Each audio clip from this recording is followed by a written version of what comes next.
ፊልሙ ሲጀምር ኤሚሊ መንገድ ላይ እያለቀሰች እየሄደች ነበረ። ፊት ለፊቷ አንድ መኪና ቆሞ መኪና ውስጥ ገብታ እስክትሄድ ድረስ። ቀጣይ ላይ የቦክስ አሰልጣኝ የሆነ ሊዮን እናገኘዋለን። የእሱ ቡድን ሁለተኛ ሆኖ ስላጠናቀቀ ዋንጫ ይዞ ወደ አንድ ሬስቶራንት እየሄደ ነበር። ነገር ግን ውድድሩን ማሸነፍ ነበረበት። እዛም የነበሩ ዳኞች ብር ተቀብለው ማሸነፉን ለሌላኛው ቡድን ሰጥተው ነበር። በኃይለኝነቱ የሚታወቀው ሊዮ ኢፍትሐዊነትን አይቶ ዝም ብሎ መታገስ አልቻለም። አንዱም ዳኛ ከሱ ጋር ሲከራከር ትዕግስቱ ያልቅና በቦክስ እዛው ይዘርረዋል።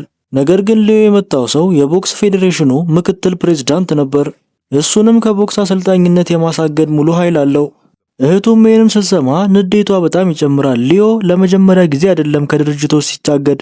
ከቀናትም በኋላ እህቱ ከከተማ ወጣ ያለ ቦታ የጂም አሰልጣኝ እንዲሆን ስራ ታገኝለትና እዛ ትልከዋለች።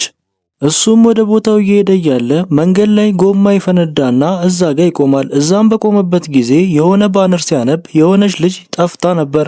ጠጋ ብሎም ሲያነብ ፊልሙ ሲጀምር ያየናት ሴት ኤሚሊ ነበረች። የሃይስኩል ተማሪ ናት። የሆነ ሰውም የእሷ አፋልጉኝ ወረቀት ላይ እየቀለደ ያልሆነ ነገር ጽፎ ነበረ። እሱም ለማጥፋት ሲሞክር ይባስ ያልሆነ ነገር ያደርገዋል።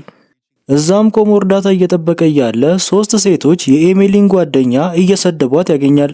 እሷም የኤሚሊ አፋልጉኝ ወረቀት ሲገነጠሉ አይታ የእሷ መጥፋት ላይ እጃቸው አለበት ብላ ስታፋጥጣቸው እነሱ ግን ከእሷ ጋር ምንም አይነት ግንኙነት እንደሌላቸው ይነግሯታል። ኤሚሊ እንዳትመለስ እንደማይፈልጉ ግልጽ ነው። ሊዮም ጠጋ ይልና ይህንን ነገር እንዲያቆሙ ይነግራቸዋል። በኋላ ላይ ሊዮ